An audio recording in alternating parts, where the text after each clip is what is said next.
New Minister in charge of Housing and Urban Development, Puri. From being a career diplomat for 4 decades to being India's permanent representative at UN to writing a very well-acknowledged book on international conflict resolution, the new minister is now on the hot seat, driving some of the key critical missions of the BJP government: Housing for All, Swachh Bharat and Smart City Mission. Mr. Puri, thank you so much for joining me. So, how's it been, sir?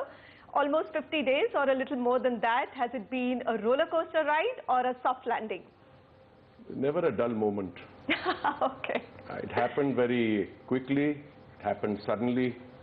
I was deeply humbled to be included in the Council of Ministers, and I must say I was not surprised, but I was in many respects humbled to have been inducted into the ministry and allocated housing and urban affairs. Which is a pretty large portfolio. Which is a large portfolio, and it is one which has the privilege of being the ministry where 3 of the Prime Minister's major flagship programs are anchored. Right. Swachh Bharat, Pradhan Mantri Awas Yojana, Housing for All, and the Smart Cities project. And to be associated with the implementation of these programs when they have not only acquired critical mass but are on the verge of the physical manifestations of those schemes being visible. Right.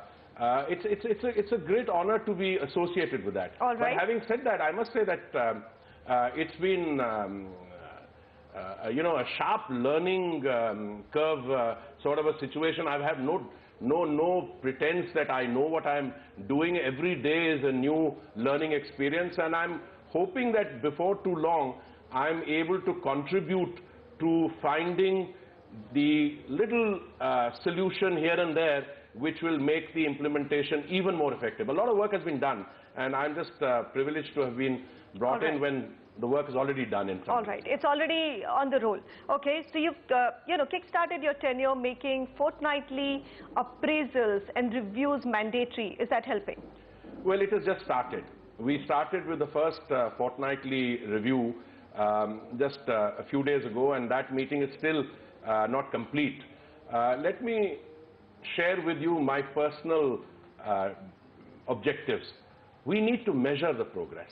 We need to be able to quantify with a certain degree of precision as to how those physical targets are being met.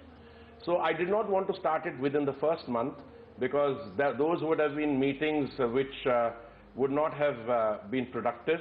I spent the first fortnight or so being briefed in a very intense manner by all the project directors and others associated with these. But I think the time has now come for me to be able to appreciate what physical work has been done, what remains to be done. So these are essentially quantification and measurement exercises. First meeting is started. Now we'll be completing the first meeting tomorrow.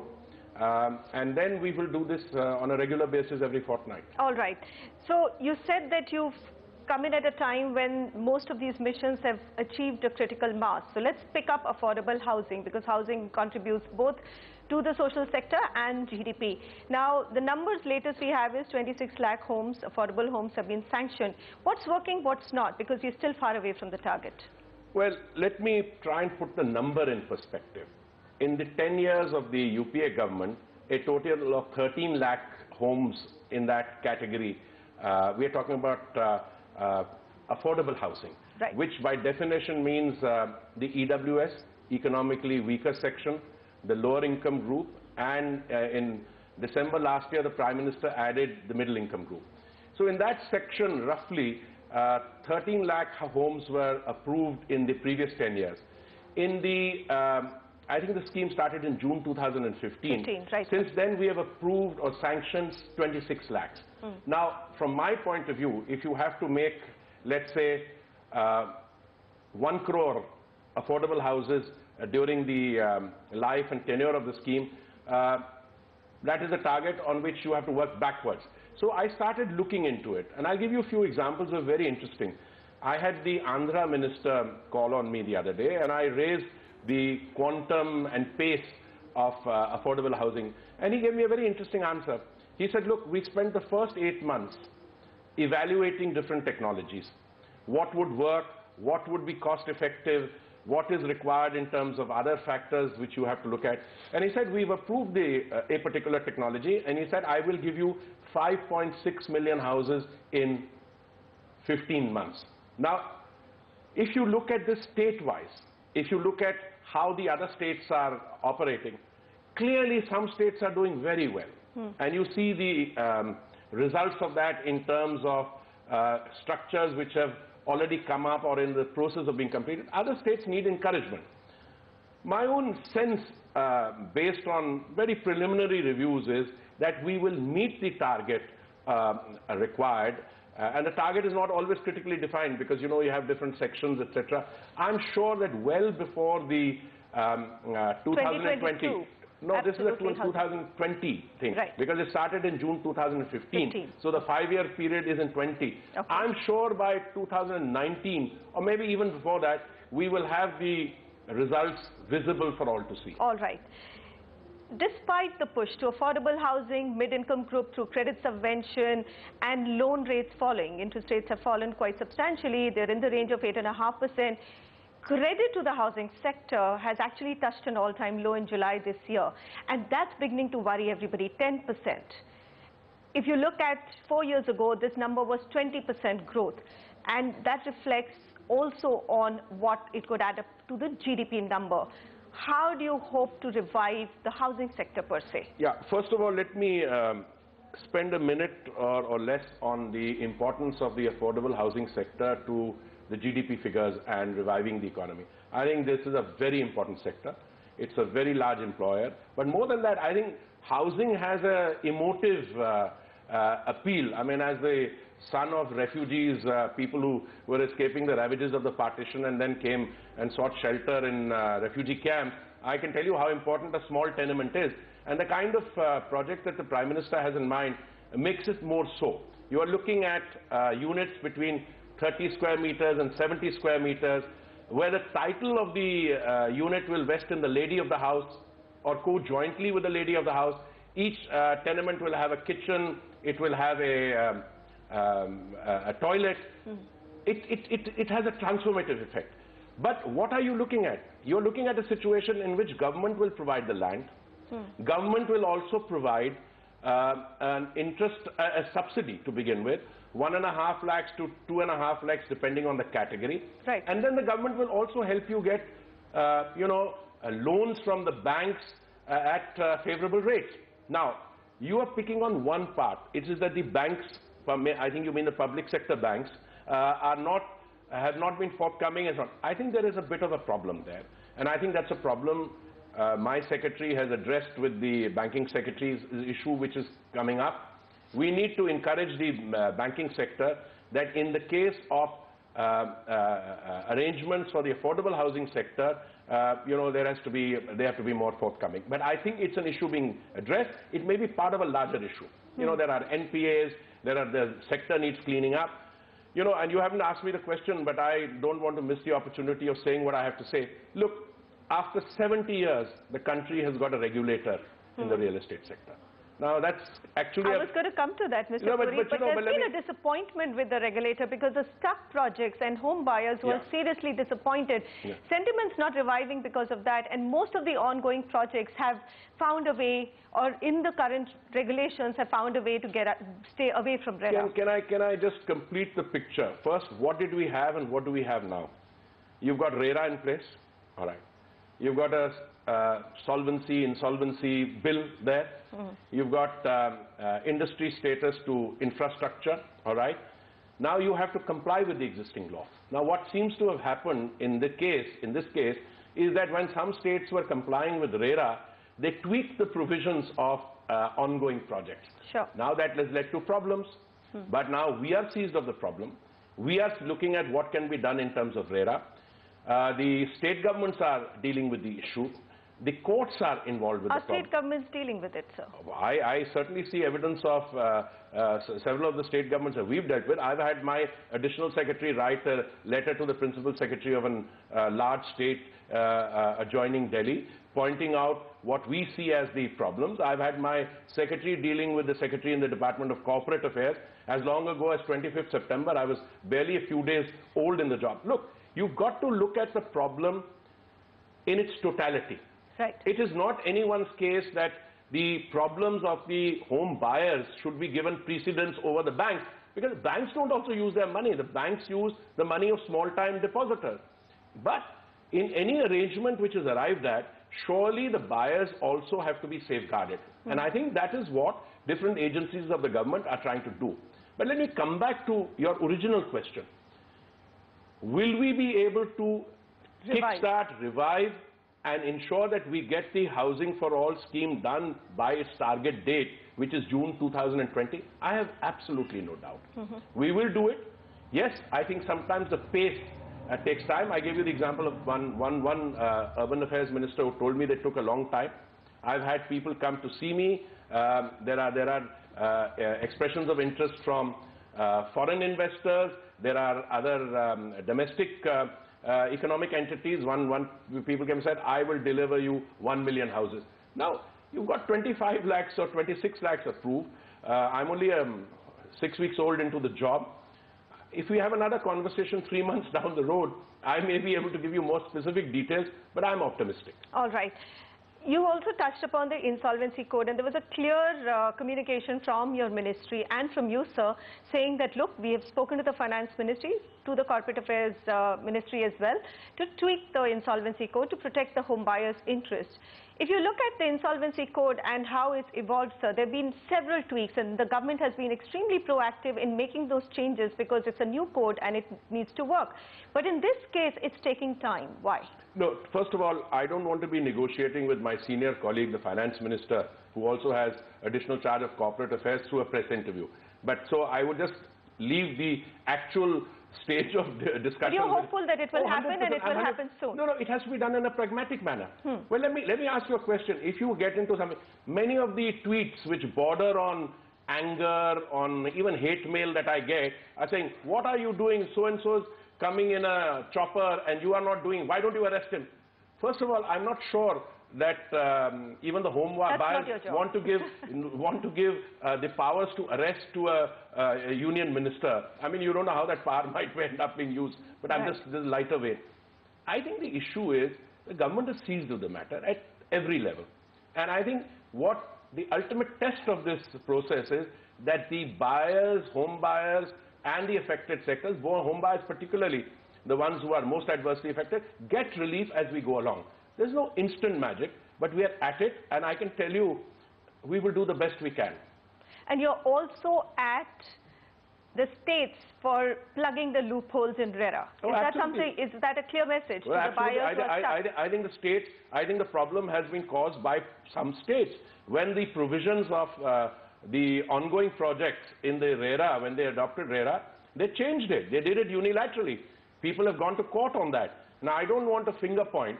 In the case of a large state adjoining Delhi, it was not done by the present dispensation. It was done by the political dispensation prior to the previous election. I cannot be held responsible for that kind of action. But what we can do, we want to be part of the solution.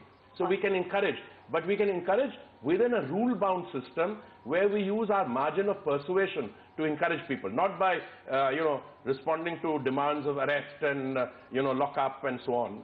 What is the larger, you went to Nareshko and you actually presented a lot of public-private participation schemes and opportunities to private developers to come in to affordable housing, because new launches are dropping, builders are also cash-strapped. Do you feel, because you will need beyond affordable housing, the sector also to revive for housing finance credit to also improve and the sector to improve? I think you're pointing at what I would call the core of the problem. A 2011 study said that we were short of housing by quite a large number. About 18 million, 1.8 crores. Million. But then that figure was corrected by other studies and say actually you're short by about 11 million. Therefore, I always talk about 10 million, 1 crore, which is what you build.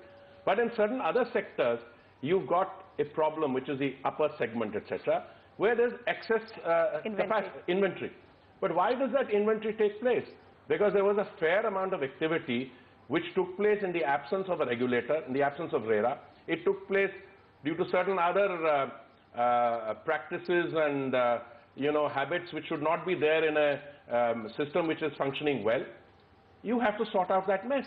Now that mess is in the process of being sorted out. Well, they're asking the government to set up a fund to revive them and bail them out. Yeah, well, 1 minute. Let me ask you a question. If you were a builder and you took money from a large number of buyers, under the present scheme, you're supposed to put it in an escrow account. You're supposed to use 70% of it and for a project. But what happened if you took the money from them in a situation which predates the act, and you went and invested it into a land bank? Now, look at it from our point of view. Now, the courts are stepping in. We are trying to use our margin of persuasion to make sure that the victim gets relief. But it's not something which is, this is A, not a situation of our making, and B, some of these defaulting schemes have been around for nearly a decade. Right. So what? Let the industry pay for it. Let the industry pay for it. Well, I'm not going to say that. You can say that because, if I say the industry pay for them, I have to work with the industry. So I would encourage them. But I have absolutely no doubt that unless the victims of these schemes, whether it comes from sale of assets, comes from other things, but you have to provide relief. Provide relief to them. All right, let's move to the larger urbanization agenda. Your plate is full on that as well. Now, let's begin with Amrit. Here you have a situation where you're going to have India seeing the fastest migration to cities, right? Very quickly, under Amrit, which is the basics of good living in any urban city, what's happening? 212 projects sanctioned. What's happening on No, ground? the figures are mind-boggling, Manisha. Before I joined the government in my in the Council of Ministers, I was not aware of the broad figures. But you touched on urbanization. When we became an independent country, 17% of India lived in urban areas. The last census was 2011. 30% of India lived in urban areas. This figure is not likely to, it has to grow by all the studies I've seen to something like 500, to 50%. Which means what? If your population is 1.23 billion, you're talking about 600 million living in cities. In cities. Absolutely. Now, for that you need infrastructure. You need to be able to supply water, electricity, and a host of other services. Look, in short, you are at the cusp of what is popularly called the fourth industrial revolution. Right. And I personally believe that it is the fourth industrial revolution, and if we get what we are doing now right, it will be win-win for India. Will we get it right? I think we will. I think we will. Because for the first time, 70% of India is under some form of organized and systematic urban development.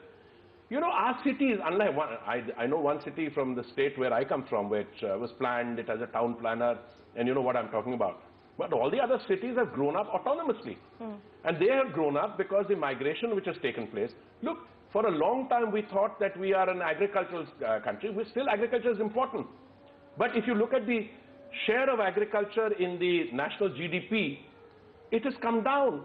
So what has happened is that the people who lived in the rural areas, they have to fall back on a declining share of the GDP. They have moved to where economic opportunity exists. That I get, sir. My question to you is that within Amrit now, I mean, how has the progress been? Are there cities and states which are doing better? Are you encouraged and there are laggards? I know you want to ask me which states are doing well and which are not doing well.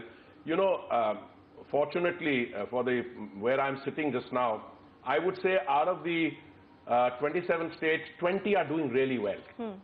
7 states and 9 union territories could be encouraged to do better. Okay. Now, I can't get into which one because I have to deal with them. I write letters to them, but those letters are of a privileged, confidential nature. We ask them, where do you need assistance? We are quite happy to go the extra mile. And, there were certain schemes which predate this government.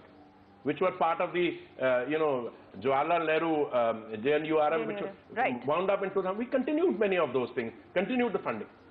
I think when you look at the overall implementation of that scheme, there is, I would say, not cause, there is optimism. Okay. And the scheme is doing well.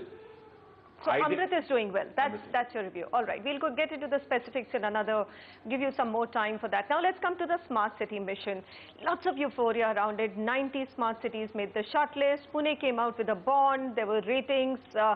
After Pune, nothing. And Pune itself, it raised 200 crores first tranche for 24/7 water supply project, and the tenders have been rescinded because of some reason. That's not giving us much hope on smart cities, sir. Well, first of all, let's separate the two.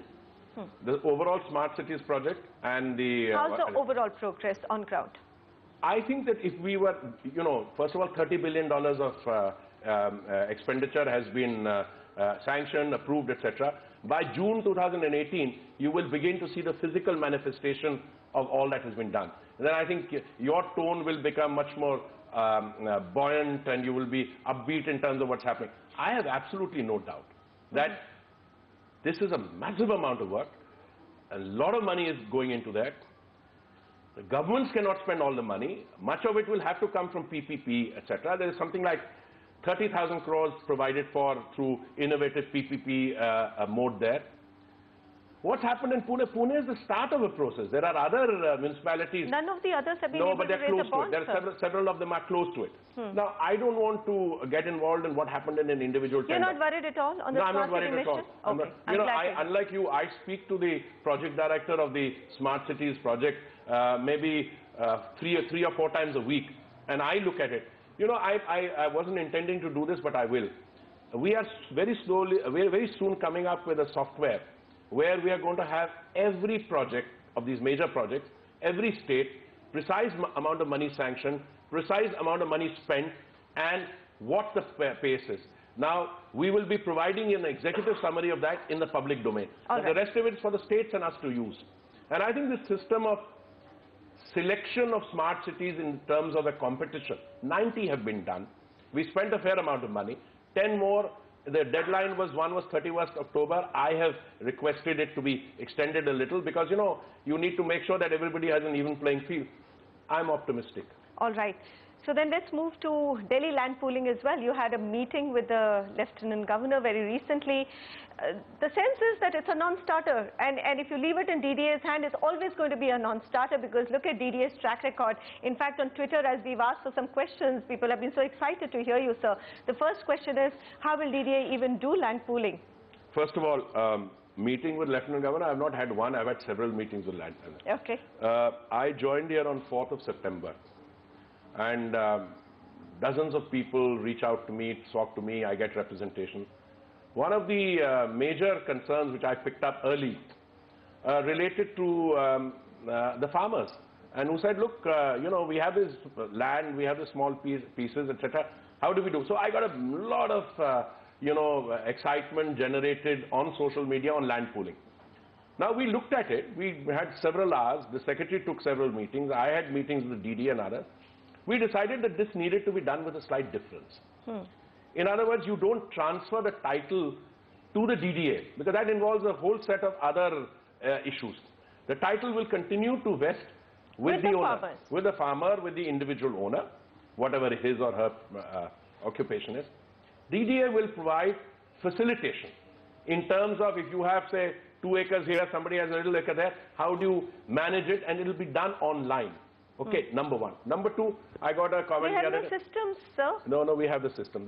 That's why I asked for 1 month after this decision, so the systems are in place. I got a tweet the other day. You had said this, 10 days have passed, nothing has happened. Listen, if you want to devise sensible policies, see where, urban issues which are highly complicated are involved, don't have a race against time.